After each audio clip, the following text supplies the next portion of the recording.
Hello friend, this is CA Ashwani Purohit. आज के इस लेक्चर में हम बात करेंगे एनएफएल की प्रिपरेशन कैसे की जाए, प्रैक्टिस सेट को कैसे किया जाए। मैं लाइव एग्जांपल के साथ आपको समझाऊंगा क्योंकि काफ़ी क्वेरीज आ रही हैं। मतलब इतनी बार लेक्चर लेने के बाद भी अभी भी बच्चों के मन में डाउट है।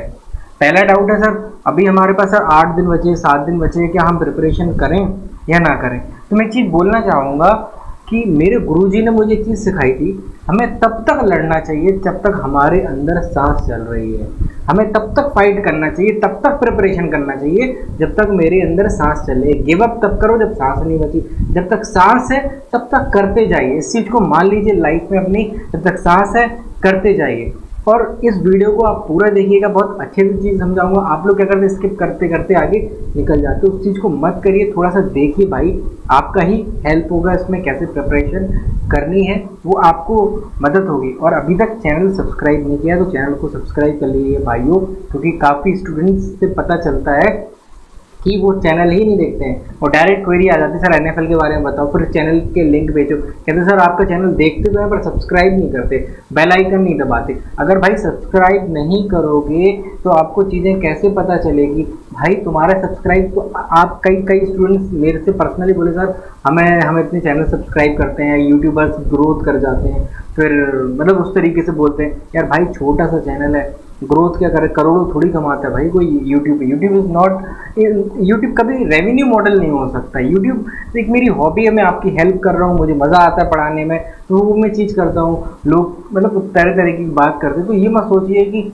मैं इसको सब्सक्राइब कर दूंगा तो बड़ा इंसान बन जाएगा। चलो एक बड़ा इंसान बन जाऊँगा तो किसकी वजह से बनूंगा भाई, आपकी वजह से। यार मैं तो हमेशा क्रेडिट देता हूँ भाई, जो हूँ आपकी वजह से हूँ, जो कर रहा हूँ आपकी वजह से कर रहा हूँ। जो फैमिली है आप उसके मेंबर हो, आप उसके पार्ट हो, आपकी फैमिली है भाई। ठीक है, अब बहुत सारा ज्ञान मैंने दे दिया, अब आते हैं काम की बात है। सर क्या ज्ञान देते रहते हो, हमें सब पता है, आप मार्केटिंग करते हो। नहीं यार देखो, कई बार देखो होती है मार्केटिंग, ह्यूमन टेंडेंसी होती, क्यों झूठ बोलूँ, बट बेटा हमेशा नहीं होती। हमेशा वो चीज़ें नहीं होती, सभी लोग करते हैं बेटा, बुराई क्या है।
बुराई क्या है उस चीज़ में बेटे।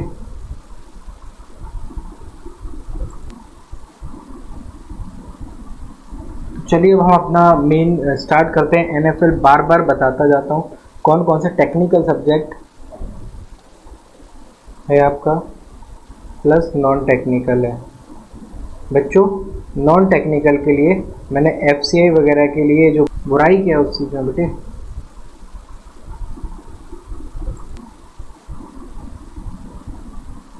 चलिए अब हम अपना मेन स्टार्ट करते हैं। एनएफएल बार बार बताता जाता हूँ कौन कौन से टेक्निकल सब्जेक्ट है आपका, प्लस नॉन टेक्निकल है। बच्चों नॉन टेक्निकल के लिए मैंने एफसीआई वगैरह के लिए जो बताया है, नॉन टेक्निकल का मैथ्स रीजनिंग ए कैटेगरी के टॉपिक, वो लेक्चर का लिंक आपको आई बटन में मिल जाएगा, वो देख लीजिए। वो मोर देन सफिशिएंट है, बार बार वही चीज़ें मैं रिपीट करता हूँ तो मज़ा नहीं आता है। तो आई बटन में वो चीज़ बहुत अच्छे से मैंने बताया है, तो उसको आप देखिए। नॉन टेक्निकल में क्या क्या बेटा आपके, maths, reasoning, English and current affair. Current affair at least 6 month के कर लेना मेरे दोस्त, बहुत इंपॉर्टेंट रहते हैं, बहुत इंपॉर्टेंट है। करंट अफेयर बहुत ज़रूरी है करना इस चीज़ में। और मैथ, रीजनिंग, इंग्लिश बहुत बेसिक लेवल की होती है, बहुत बेसिक लेवल की, पीछे मत पड़ना। सिर्फ 50 नंबर का नॉन टेक्निकल है, बस बेसिक लेवल की चीज़ें क्लियर करके रखो, बेसिक्स टू एवरेज। इसके बाद 100 नंबर का जो टेक्निकल है उसमें बेटा एक कैटेगरी का टॉपिक क्या क्या आता है बेटा, इकोनॉमिक्स, मैनेजमेंट, मतलब ये कैटेगरी के टॉपिक हैं ऐसा बोलेंगे। ये बी का मतलब बी कैटेगरी नहीं हो जाएगा, ये तो पॉइंट वाइज लिख रहा हूँ। Account, cost, FM, then law, बस सर। हाँ, इसके बाद डायरेक्ट टैक्सेशन भी है और जीएसटी अगर आप थोड़ा सा पढ़ सकें तो पढ़ लीजिएगा, और ऑडिट, वरना पढ़ने की ज़्यादा ज़रूरत नहीं है, सिर्फ कुछ चीज़ें पॉइंट याद रखो कि हाईएस्ट टैक्स रेट कितना है जीएसटी में, हाईएस्ट टैक्स रेट, एक्सपोर्ट पे कौन सा जीएसटी लगता है, आईजीएसटी या नॉर्मल एसजीएसटी, तो आईजीएसटी लगता है उसमें। इस तरीके के क्वेश्चन पूछे जाते हैं नॉर्मल तरीके से, आप कॉमन सेंस से कर सकते हैं। आएगा भी जीएसटी तो 2 से 3 मार्क्स का हार्डली रहता है, क्योंकि मेन फोकस उनका अकाउंट, असिस्टेंट अकाउंट बनने जा रहे हैं, तो अकाउंट, कॉस्टिंग, एफएम, लॉ। उसके बाद डीटी में क्या पूछते हैं, ऑडिट में क्या पूछते हैं, वो हम बता देता हूँ अच्छे से, बहुत अच्छे से चीज़ समझा देता हूँ जो आपको इंपॉर्टेंट है। आइए इकोनॉमिक्स की अगर हम बात करेंगे तो बेटा एक एक करके चीज़ें देखते चलें। इकोनॉमिक्स की बात करें, एक सेकेंड, ये मैं कोर्स के थ्रू आपको समझा देता हूँ किस तरीके से करना है। कोर्स के थ्रू कि आप डेबिट गुरु में गए, डेबिट गुरु ऐप में गए अपनी, मैं कोर्स का जो लिंक है वो भी इस डिस्क्रिप्शन में दे दूंगा, तो देख लीजिएगा। डेबिट गुरु ऐप में जाने के बाद गुरु सर क्या लिखते हो, डेबिट गुरु ऐप में जाने के बाद स्टोर में जाइए, स्टोर में एनएफएल टाइप करिए। स्टोर में या तो आपको सीधा स्क्रीन पे मिल जाएगा या टाइप कर दो एनएफएल, तो 399 वाला कोर्स है जो आपको मोर देन सफिशिएंट है करने के लिए। जो बस वापस से बोलता हूँ, जो बोलते हैं कि सर 7 से 8 दिन में मैं प्रिपरेशन हो जाएगा 7 अप्रैल तक मेरा, तो बस मैं ये बोलूँगा कि गिव अप मत करो, भले ही आप सेल्फ करो या प्रैक्टिस सेट से करो या किसी भी तरीके से करो, बट गिव अप मत करो, क्योंकि आप कुछ ना कुछ करेंगे तो अपनी सक्सेस के नज़दीक ही पहुंचेंगे। अगर आप एक स्टेप लेंगे तो एक स्टेप आप आगे आएंगे, आप एक स्टेप आगे आएंगे उस सक्सेस के लिए, उस सक्सेस पाथ पर चलने के लिए। इसलिए गिव अप मत करो, अपना 100% देके चलो यार। ये मत सोचो रिजल्ट क्या होगा, बस ये सोचो जब मैं पेपर देके आऊँगा तो मेरे मन में रिग्रेट नहीं होना चाहिए, काश मैं तभी पढ़ लेता, काश मैं तभी 7 दिन में पढ़ लेता तो मेरा आज इतना अच्छा हो जाता। मुझे पता है काफ़ी स्टूडेंट्स के अनएम्प्लॉयड होते हैं, जॉब पे हैं, कम उनका टाइम मिल पा रहा, सैलरी भी कम होती है उनकी, तो वो कई चीज़ें उनको भी परेशानी होती है, वो भी डिमोटिवेटेड होते हैं कि सर अब स्ट्रगल कर रहे हैं। तो बस मैं यही बोलूँगा, एक रिक्वेस्ट कर रहा हूँ, बस यार रिग्रेट मत करो किसी भी चीज़ पर, काश मैं पहले कर लेता, काश मैं पहले कर लेता। ये काश वर्ड को यार हटा दो, आप ट्राई करो हटाने के लिए। मैं कोई बड़ा इंसान नहीं हूँ जो आपको कुछ डायरेक्ट कर रहा हूँ, कुछ बोल रहा हूँ, बस इस चीज़ को कोशिश करो, इस चीज़ को मैं हटा लूँ। मैं अपना 100% में, भले ही मैं पास ना हूँ, मैं फेल हो जाऊँ बुरी तरीके से एनएफएल में, बट मैं एग्ज़ाम देने के बाद मुझे होना चाहिए मैंने अपना 100% दिया, मैंने 7 दिनों में कोई भी कमी नहीं छोड़ी। जब मेरी आँख खुली तब से मैंने, जब मैं जागा तब से मैंने पूरी कमी नहीं छोड़ी, हमेशा पूरी मेहनत करी, तो आपको कभी रिग्रेट नहीं होगा, एक इनर सेटिस्फेक्शन होगा आपके अंदर। मैं बता रहा हूँ, याद ये मत करना थोड़ा मैं पढ़ लेता हूँ, थोड़ा मस्ती कर लेता हूँ, थोड़ा मोबाइल चला लेता हूँ, थोड़ा थोड़ा मत करो कुछ, या तो पूरा मोबाइल चलाओ या तो पूरी पढ़ाई कर लो, एक बार में एक काम करो। क्यों, ना ही आप मोबाइल अच्छे से चला रहे हो ना ही पढ़ाई अच्छे से कर रहे हो, एक काम कर लो, मोबाइल चलाओ दिन और रात बैठ के शांति से, अच्छे से करो ना, कुछ काम करो अच्छे से करो, क्योंकि आप पढ़ते हो मन मार के पढ़ रहे हो, थोड़ा पढ़ रहा हूँ तो मोबाइल में दिमाग जा रहा है, सोच के रखो, थोड़ा थोड़ा मत करो, बार बार की चीज़ें मत करो कि 10 पेपर देंगे फिर कभी एक निकलेगा 2-3 साल में। जो करो 100% दे के रखो, बता रहा हूँ, ये मेरा खुद का प्रिंसिपल है और मेरे गुरु लोगों ने भी मुझे ये चीज़ सिखाई है। चलिए अब आते हैं आगे की बात पे। कोर्स में आपको क्या क्या पढ़ना है, एनएफएल के कोर्स में आ गए। आपको जो सबसे पहले पढ़ना है, आपने इकोनॉमिक्स निकाली। इकोनॉमिक्स में आपको क्या करना है, आपने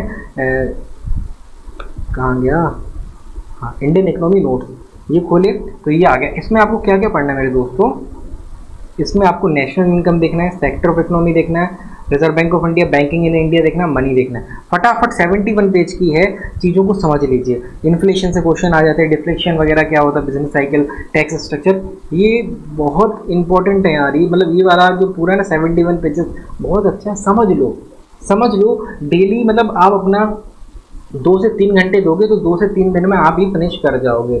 मैं एक एवरेज स्टूडेंट के लेवल पर जाके बात कर रहा हूँ। उसके बाद हमने क्या किया, ये वही नेशनल इनकम के वही रिपीटेड छोटे छोटे समराइज चीज़ें, ये ऑब्जेक्टिव क्वेश्चन कर लिए, इंडियन इकोनॉमी के और एमसीक्यू कर लिए। NITI Aayog planning commission is very important, इनसे क्वेश्चन बनने के चांसेस बहुत ज़्यादा होते हैं। इसके बाद हमने ये किया, इसके बाद हमारे पास नीचे इंडियन इकोनॉमी के और एमसीक्यू मिल जाएंगे आपको, इकोनॉमिक्स एमसीक्यू मिल जाएंगे। इकोनॉमिक्स के लेक्चर अगर डिमांड सप्लाई वगैरह देखना है, अगर आपको टाइम है तो देखिए, टाइम नहीं है तो लेक्चर मत देखिएगा। फाइल्स उसमें जो देख रखी समराइज नोट, उसको थोड़ा सा ऊपर से गो थ्रू कर लो, वही मोर देन सफिशिएंट है। Plus current affair is most important in economics, पिछले 6 महीने का अच्छे से देख के चले जाओ, मतलब जितना आप कर सकते हो करंट अफेयर में उतना देख लीजिए। उसके बाद मेरे बच्चों आपको क्या करना, अकाउंट्स लेक्चर अगर देखो टाइम अब नहीं है, अब बिल्कुल आपको कट टू कट चलना पड़ेगा, आपको मेहनत, अगर आप कर सकते हो लेक्चर तो कर लो, मैं नहीं रोक सकता हूँ। आपको क्या करना है, अकाउंट्स के जो एमसीक्यू देके रखे हैं पूरे चैप्टर वाइज, इनको करिए आप, इससे काफ़ी मदद मिलेगी आपको। इसके बाद आपको कॉस्टिंग का देखना है, इसके बाद आपको कॉस्टिंग के बाद आपको क्या करना है मेरे दोस्तों, कॉस्टिंग के बाद मेरा एफएम कहाँ गया, इधर ही कहीं ऊपर, ये एफएम के एमसीक्यू देके रखे होंगे इधर ही कहीं, ऊपर नीचे हो गया होगा कहीं।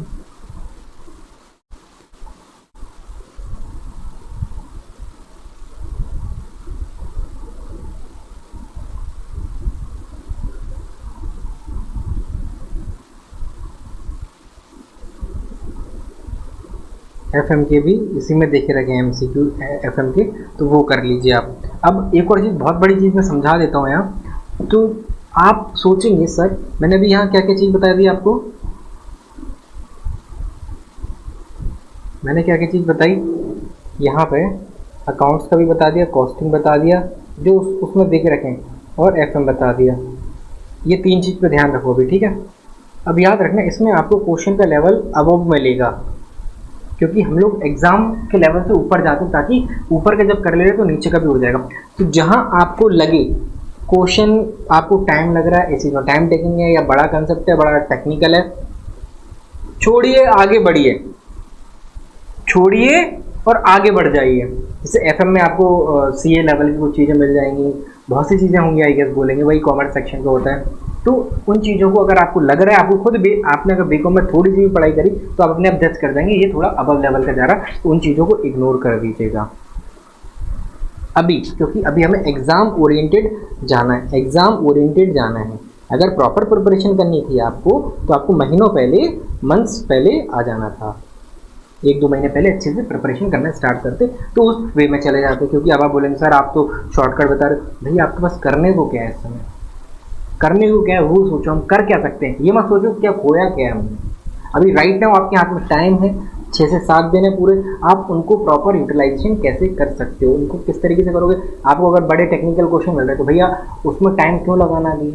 अब एग्जाम ओरिएंटेड चलो कि भैया हम तो एग्जाम ओरिएंटेड चल रहे हैं, देखो अभी तक तो कुछ था ही ना, पर हम एग्जाम ओरिएंटेड प्रिपरेशन करने से कुछ तो अचीव करने की कोशिश कर सकते हैं। और फिर किस्मत का रोल है, फिर किस्मत का रोल है, आपने अपना काम कर दिया, एग्जाम ओरिएंटेड कर लिया, क्या पता आपने वही चीज़ आती चली गई, वही कंसेप्ट एग्जाम में, तो आप पास हो जाओ, आप क्लियर कर दो, डिपेंड होता है। अब आप बोले सर मैं तो हाई टेक्निकल क्वेश्चन नहीं किया और कर आ गए तो क्या करें, तो आपको पहले टाइम से पहले आना था, आपको प्रॉपर टाइम से पहले बैच ज्वाइन करना था, तब आपको कोई दिक्कत नहीं होती, आप प्रॉपर थी एक चीज़ पढ़ के जाते। ठीक है बेटा, तो ये चीज़ सोच के चलिए। अकाउंट्स में जितने भी देखे रखे हैं चैप्टर बेसिक कंसेप्ट के, वो सब कर लीजिएगा, सब कुछ। और अकाउंटिंग स्टैंडर्ड्स के नाम और नंबर जरूर याद कर लो, अकाउंटिंग स्टैंडर्ड्स के बेटा नाम और नंबर ज़रूर याद कर लो। कॉस्टिंग में बीईपी, एमओएस मतलब break even point, margin of safety, standard costing basic, budget, labour costing, इन सब के मैंने लेक्चर बना के रखे हैं, तो देख सकते हैं। और टेलीग्राम चैनल में मैं अपने अनअकैडमी के जो मेरे लेक्चर्स हैं उनको भी आप देख सकते हैं। शॉर्टकट एमसीक्यू ओरिएंटेड है पूरा का पूरा वो। और एफएम के भी अनअकैडमी के मैं अपने लेक्चर लिंक शेयर कर दूंगा। Cost of capital, capital budgeting, time value of money, capital structure, dividend decision, ये सब मैंने उसमें दे के रखा है, तो उससे आप कर लीजिए। एमसीक्यू अगर करना है डायरेक्ट एमसीक्यू कर लीजिए, अगर लेक्चर देखना है तो आप लेक्चर मेरे भी देख सकते हैं, नहीं तो किसी और फैकल्टी के भी आप यूट्यूब पे देख सकते हैं, डिपेंड्स ऑन यू। ये चीज़ मैंने बता दी, जो चैप्टर्स देख रखे हैं वो कर लीजिए। आपको लगता है क्वेश्चन हाई लेवल पर जा रहा है, टेक्निकल जा रहा है, इग्नोर मारिए, आगे बढ़िए, जो चीज़ आ रही है उसको सीखते चले जाइए। That's it. लॉ का बेटा इंडियन कॉन्ट्रैक्ट एक्ट की बेसिक चीज़ें देखते चले जाओ कि एग्रीमेंट कब बनता है, कॉन्ट्रैक्ट क्या होता है, इन्फोर्सेबल बाय लॉ क्या होता है, कब प्रॉमिस बनती है, तो इस तरीके से चीज़ें देखते चले जाइए। बहुत छोटी चीज़ें होती है वो लेक्चर में भी देख रहे हैं। हमारे चार पांच लेक्चर हैं इंडियन कॉन्ट्रैक्ट एक्ट के, वो देख लीजिए, सफिशिएंट होगा आपके लिए इंडियन कॉन्ट्रैक्ट एक्ट उसमें, ठीक है। बेली, बेलर, प्लेजर, प्लेजी, इस तरीके से चीज़ होती है इंडियन कॉन्ट्रैक्ट एक्ट में। इसके बाद code of social security, code of social security, PF, bonus, से सब देके रखा है उसके अंदर। मैंने यूट्यूब पे भी लिंक यूट्यूब पे भी देके रखा है। कोड ऑफ सोशल सिक्योरिटी मतलब पीएफ, बोनस, ग्रेचुटी, ये सब की चीज़ें देके रखी हैं। ये इंपॉर्टेंट होता है पीएसयू एग्जाम्स के लिए। वापस से बोल रहा हूँ, लिंक आप एनएफएल की प्लेलिस्ट में चले जाइए मेरे, उसमें आपको सब मिल जाएगा। उसके बाद आता है डायरेक्ट टैक्सेशन मेरे दोस्तों। डायरेक्ट टैक्सेशन का एक लेक्चर मैंने बनाया है, मोर देन सफिशिएंट है। Residential status, tax rates, TDS, TCS, chapter 6A के डिडक्शंस, मैंने समरी भी बना के रखी है इसकी, तो वो समरी से भी आप गो थ्रू हो सकते हैं, प्लस लेक्चर से भी गो थ्रू हो जाएंगे तो और अच्छा हो जाएगा। और इसके एमसीक्यू प्रैक्टिस कर लो अगर टाइम है, वरना एमसीक्यू प्रैक्टिस ना करके मेरा लेक्चर देख लो और समरी देख लो, मोर देन सफिशिएंट होगा, क्योंकि डीटी इतना नहीं पूछा जाता है। तो सबसे लास्ट में डीटी करना है आपको, और जीएसटी सिर्फ सबसे लास्ट में जो 3-4 पॉइंट बताए जीएसटी की उतना देख लेना, क्योंकि टाइम नहीं है उतना कि हर चीज़ को खाने के पीछे दौड़े हम, कि सब कुछ हम खाएंगे तो कुछ भी फिर हमारे हाथ में नहीं आने वाला। इसलिए कम खाओ, अच्छा खाओ, ताकि रिजल्ट अच्छा आए उसका। तो यही चीज़ मैं समझा रहा हूँ आपको, ठीक है बेटा। मैंने आपको क्या क्या समझाया अभी तक, अकाउंट कॉस्टिंग एफएम का कैसे करना है समझ लीजिए, समझा दिया। लॉ में क्या देखना है, Indian contract act, code of social security, ये देखना है। और थोड़ा बहुत सेल्स ऑफ गुड्स एक्ट देख लिया, थोड़ा बहुत बस जो एमसीक्यू देके रखे। इसके बाद डीटी जीएसटी की एमसीक्यू प्रैक्टिस नहीं करना, जो मैंने लेक्चर दिया है और जो मैंने समरी दी है डीटी की, उससे गो थ्रू हो जाओ, बस चीज़ें याद कर लो कि लिमिट्स क्या क्या हैं लगभग, वो मोर देन सफिशिएंट हो जाएगा आपके लिए, ठीक है। इसके बाद हम आते हैं मैनेजमेंट के एमसीक्यू देके रखे हैं मैंने, वो जरूर प्रैक्टिस कर लो। डायरेक्ट एमसीक्यू प्रैक्टिस करते जाओ, कुछ ना कुछ तो समझ में आ ही जाएगा। जो मैनेजमेंट के एमसीक्यू देके रखे हैं वो कर लीजिए, ठीक है। इसके बाद आते हैं नॉन टेक्निकल का मैं आई बटन में लिंक दे देता हूँ। जो एफसीआई के लिए मैं नॉन टेक्निकल के लिए बात करी है, वो कुछ चैप्टर उसमें से करते जाइए, जिसके लिए मैं एक कैटेगरी बोला, क्योंकि उनसे ही क्वेश्चन आते हैं और ज़्यादा टाइम मत लगाना। अभी आप डेली अगर आप दे सकते हो तो 12 से 13 घंटे आप डेली दो, ताकि आप इन केस आपका नहीं हुआ सिलेक्शन तब भी आप चीज़ों के लिए प्रिपेयर हो जाओगे, आपको आइडिया मिल जाएगा कैसे तैयारी करनी है, बहुत कुछ चीज़ें आप सीख जाओगे आने वाले कुछ भी, और एग्जाम में ये स्ट्रेटजीज, ये नॉलेज अपनी यूज़ कर पाओगे। लर्निंग ऐसा कभी नहीं होता, अगर आपने कोई भी चीज़ सीखी हो वो कभी व्यर्थ जाए, कभी भी ज्ञान, कभी भी नॉलेज वेस्ट नहीं जाती, कहीं ना कहीं काम आएगी मेरे दोस्तों। इसलिए डोंट थिंक बार बार कि करें ना करें, करो यार, जुट जाओ, जितना कर सकते हो उतनी मेहनत करो। ये देखो मेरे हाथ में अभी क्या है, ये मत देखो मैं क्या खो दिया। अभी आपके हाथ में साथ देने, अच्छे से प्रिपरेशन करिए, अपना 100% दीजिए, खुद देखिएगा अपने अंदर, आपके अंदर चेंजेस होंगे। इसी नोट पे मैं इस लेक्चर को रोकता हूँ, और चैनल को सब्सक्राइब करिए, लाइक करिए, शेयर करिए, अपने दोस्तों में शेयर करिए और सपोर्ट करिए चैनल को। ये आपका चैनल है, अगर आप सब्सक्राइब करेंगे मैं मोटिवेट होऊंगा, मैं डेली वीडियोज़ लेके आऊँगा, डेली सपोर्ट करूँगा आपको, ठीक है दोस्तों। इस नोट पर मैं इस लेक्चर को मैं रोकता हूँ। जय हिंद दोस्तों।